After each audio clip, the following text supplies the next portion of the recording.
Hai semua, selamat datang di channel Baca Saham. Pada video ini, kita akan membahas satu topik dengan judul Peluang besar dari saham Big Caps di bulan April sampai Mei tahun 2024. Potensi dividen 8% dan PBV-nya rendah.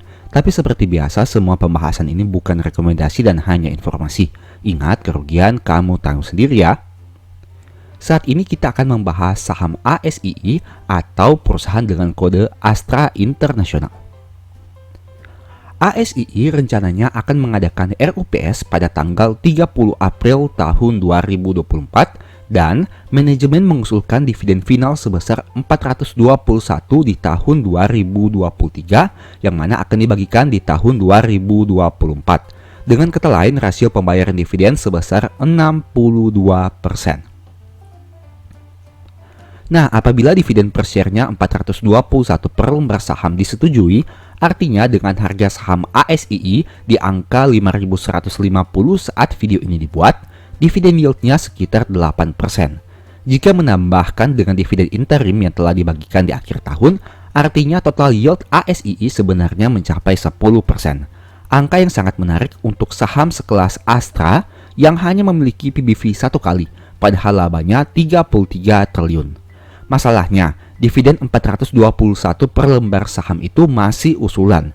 Bagaimana jika disetujui dan bagaimana jika tidak disetujui?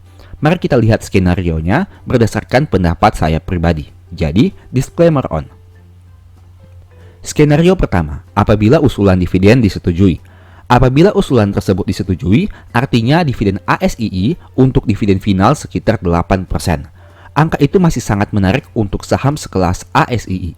Dengan harga saham 5.150, informasi itu bisa menjadi sentimen positif bagi perusahaan, sehingga mungkin saja harga sahamnya bisa bergerak naik.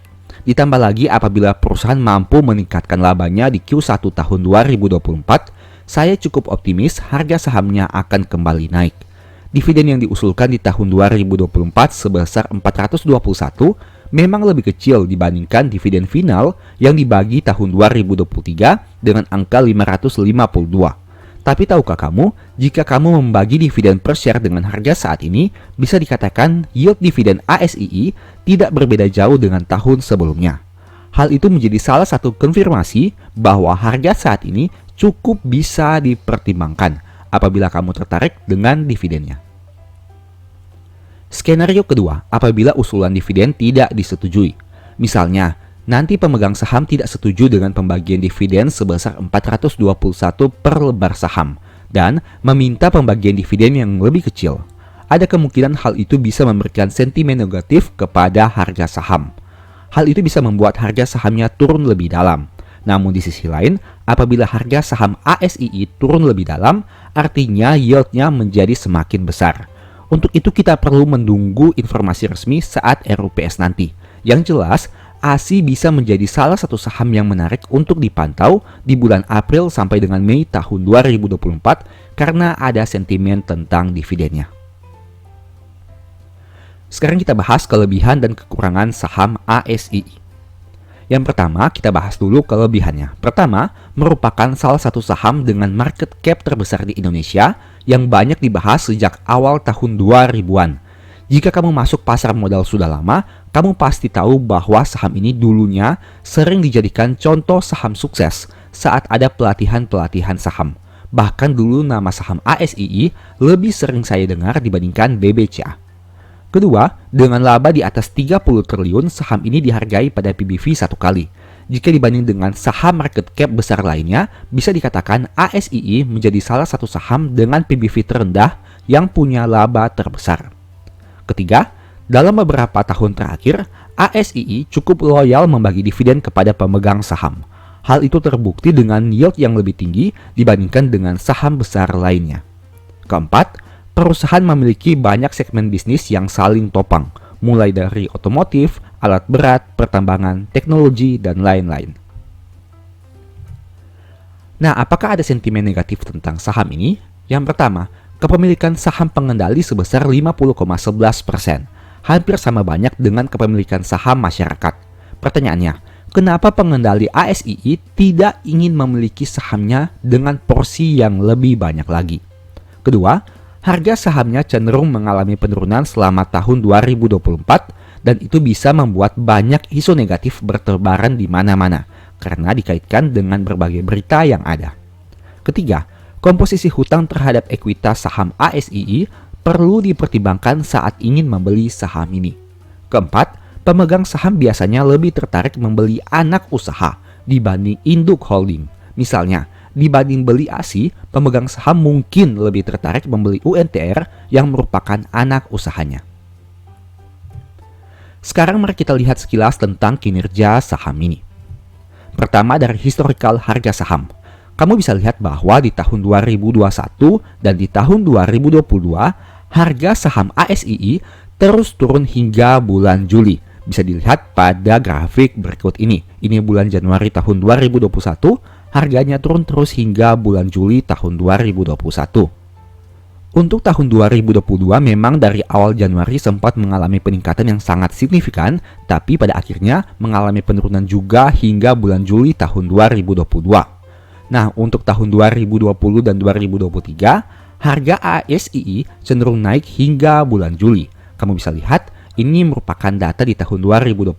Saat bulan Januari memang sempat mengalami penurunan karena adanya resesi ekonomi dan kemudian kembali mengalami peningkatan hingga bulan Juli. Begitu juga dengan tahun 2023. Di bulan Januari sampai dengan bulan Juli, harga sahamnya cenderung mengalami peningkatan kemudian mengalami penurunan hingga saat ini. Kemudian kita bahas dari historical PBV. PBV saat ini merupakan salah satu PBV terendah, bahkan mirip seperti PBV saat resesi di tahun 2020. PBV saat ini 1,05 kali dan PBV di tahun 2020 bisa kamu lihat pada gambar di kotak merah pertama ini. Kamu bisa lihat bahwa PBV di tahun 2020 ini hampir setara dengan PBV saat video ini dibuat di tahun 2024. Padahal dulunya saham ASII diperdagangkan pada PBV di atas 1 kali, sekitar 1,25 kali hingga 1,47 kali rata-rata 5 tahun terakhirnya. Apakah ini berarti harga saham ASII saat video ini dibuat bisa dikatakan sudah menarik? Nah, dalam 10 tahun terakhir, harga sahamnya lebih sering turun dibandingkan naik. Ini juga merupakan salah satu sentimen negatifnya. Probabilitas kenaikannya hanya sekitar 30% untuk tahun 2015 hingga tahun 2024. Bahkan sempat mengalami penurunan yang cukup signifikan, seperti di tahun 2015 turun 19%, di tahun 2019 turun 15%, tahun 2020 turun 13%. Sebaliknya, untuk kenaikan harga sahamnya hanya pernah naik signifikan di tahun 2016 saja, yakni 39%. Sekarang mari kita lihat untuk setiap bulannya. Bisa teman-teman lihat di sini. Pada bulan Mei dan November, probabilitas kenaikan harga saham ASII cukup kecil dengan angka 22% saja. Tapi sebaliknya, di bulan Oktober, saham ini cenderung mengalami peningkatan dengan probabilitas kenaikan 78%. Kemudian kita lihat dari histori dividen. ASII merupakan salah satu saham yang konsisten membagi dividen dari tahun ke tahun, setidaknya hingga tahun 2023 dari tahun 2014 saat video ini dibuat, berdasarkan data yang ditampilkan. Nah, menariknya, dividen yang mereka bagikan biasanya 2 kali dalam 1 tahun, yaitu dividen interim dan dividen final. Kamu bisa lihat nominal dividen per share dari waktu ke waktu. Apakah terus mengalami peningkatan atau malah mengalami penurunan atau juga mengalami stuck. Untuk informasinya, kamu bisa lihat pada tampilan berikut ini. Sekarang kita lihat sekilas ringkasan kinerja keuangannya. Dari aspek net income, ASII sebenarnya menarik karena labanya konsisten tumbuh dari 3 tahun terakhir. Untuk komposisi net income-nya juga memiliki pendapatan yang besar dengan angka 316 triliun rupiah. Ini merupakan salah satu perusahaan dengan pendapatan terbesar di Indonesia. Bagaimana dari valuasinya? PE ratio-nya hanya 6,16 kali dan PBV-nya hanya 1,05 kali. Di samping itu, perusahaan memiliki saldo kas sekitar 41 triliun yang mana angka yang cukup besar. Tapi jika dibandingkan dengan total liabilitasnya, mungkin angka ini terbilang cukup kecil. Apalagi jika melihat bahwa ASI memiliki jumlah hutang yang cukup signifikan. Karena ingat, ASII ini merupakan holding dari beberapa perusahaan. Sehingga beberapa hutang yang dimiliki oleh anak-anak usahanya juga dikonsolidasi ke dalam laporan keuangan ASII. Sekarang kita lihat perbandingan pendapatan dan net income.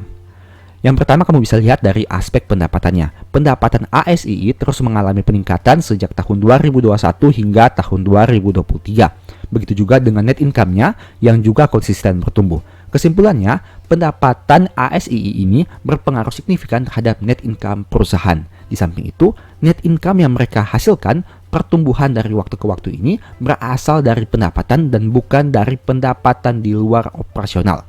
Sehingga bisa dikatakan dalam 3 tahun terakhir ini ASII menghasilkan kinerja yang cemerlang. Tapi kita tidak tahu di tahun 2024 dan seterusnya bagaimana kondisinya. Apakah terus naik atau malah mengalami penurunan. Selain itu, bagi yang belum tahu, ASII ini merupakan perusahaan dengan berbagai segmen usaha seperti otomotif, finansial, agribisnis, infrastruktur, dan masih banyak lagi. Untuk detail perusahaannya bisa kamu lihat pada tampilan berikut ini. Untuk perusahaan dengan skema bisnis seperti ini sebenarnya memiliki plus minusnya. Sisi plusnya adalah setiap usaha saling menopang satu dengan yang lain, sehingga secara kinerja ASII ini terdongkrak sebagai induk usahanya. Tapi di sisi yang lain, apabila ada perusahaan yang kurang produktif atau mengalami kerugian, maka ASII ini juga akan mengalami dampaknya, meskipun kita tidak tahu dampaknya signifikan atau tidak. Dari banyaknya segmen bisnis, kontributor terbesar hanya berasal dari 2 segmen usaha saja, yaitu otomotif dan heavy equipment. Dengan kata lain, hanya dikontribusikan oleh ASII dan UNTR untuk kontributor terbesarnya. Untuk detailnya kamu bisa lihat dari sisi net income dan net revenue-nya berdasarkan tampilan yang ada. Nah, pertanyaannya, apakah kamu tertarik memanfaatkan momentum dividen di bulan April sampai Mei tahun 2024 ini untuk saham ASII? Tulis pendapatmu di kolom komentar. Demikianlah pembahasan singkat pada video ini. Selalu ingat bahwa semua saham yang disebutkan bukan rekomendasi dan hanya informasi. Segala risiko kerugian menjadi tanggung jawab kamu sendiri. Mohon agar dapat mengecek kembali data yang ditampilkan. Sebagai informasi, channel YouTube Baca Saham sekarang ada 2. Yang pertama Baca Saham dan Baca Saham dari Nol. Berikut ini beberapa list ebook baca saham. Pertama, Stock for Living, strategi nabung saham, the stock market, dan cara cepat analisa laporan keuangan. Apabila tertarik, chat saja pada nomor WA yang ada. Sekian video ini, semoga bermanfaat. Thank you.